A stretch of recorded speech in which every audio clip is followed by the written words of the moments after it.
In section 6.4, number 11, we're directed to solve this equation by squaring both sides. So let's start by doing that. So to square the right, we get 4 squared is 16 and 3 squared is 9. And to square the left, whoops, I have to FOIL. It's a perfect square trinomial, so I can rewrite that as cosine squared x plus 2 cosine x sine x plus sine squared of x. Okay.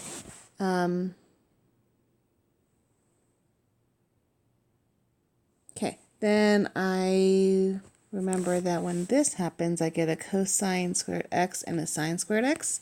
If I bring those together, then I can use the Pythagorean identity to redefine those as 1. So I'm just changing the order here a little bit, switching the sine x and the 2 cosine x sine x. The right side's already reduced, so there's nothing I can do with that right now. But I can replace this purple stuff with 1. And 1 plus 2 cosine x, didn't change anything else, just replace the Pythagorean theorem with a 1. And then if I subtract 1 from both sides, then I get 2 cosine x sine of x equals 16 over 9 minus 1 is the same as 16 over 9 minus 9 over 9, which gives me 7/9. And this I recognize as an identity, the double angle identity for sine. So sine of 2x equals that 7/9. So now I can solve for 2x because sine is now a single trig function. So I can solve for 2x by taking the sine inverse of both sides. So sine inverse of this side equals the sine inverse of this side. And on the left, I get out just 2x. On the right, it's a little trickier because 7/9 is not on the unit circle. So I'm going to have to use a little of calculator and a little wits. So let's start with the calculator easy one.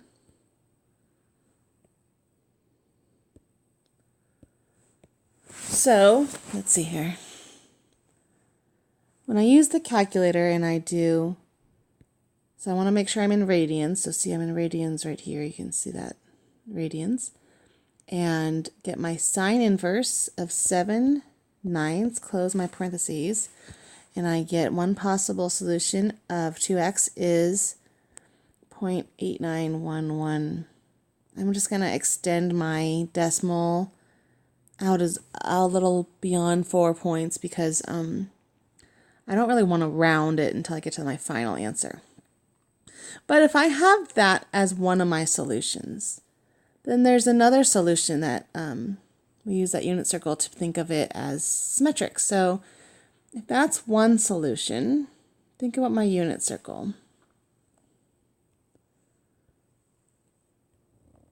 So 0.89, that's in quadrant 1. Because it's less than pi over 2 and it's more than 0.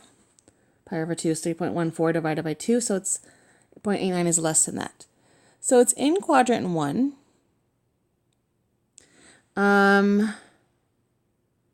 Which means I have this, so it's like somewhere, I don't know exactly where, but say it's here. And we're looking at sine. So there's another solution in 0 to 2 pi over here that also has this little angle as 0.8911.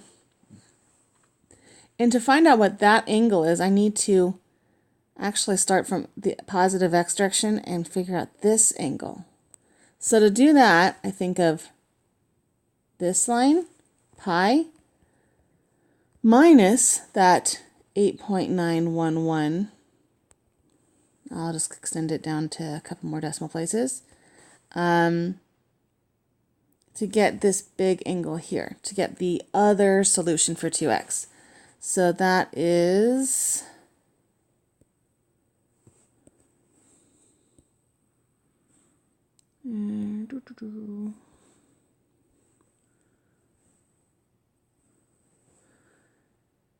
so pi minus 0.8911225079 gives me this solution. So 2x can either be 0.8911 or 2x can be 2.25047. And again, my final answer, the directions say to round to 4 decimal places. So I'm just gonna round a little bit further than that to start with, because I don't really want to round it till the very end. So if it's in my calculator, that's even better. So I can take this number in my calculator, that way I don't have to worry about rounding. And to solve for x, I'm going to divide by 2. So divide this side by 2, I get x on the left, and when I divide that side by 2, I get divided by 2 gives me 1.1252. And now I can round to 4 because I'm done. So I'm rounding to 4 places. And then in the green solution, I'll do that sine inverse to get it exactly in my calculator. So oops, let's clear that.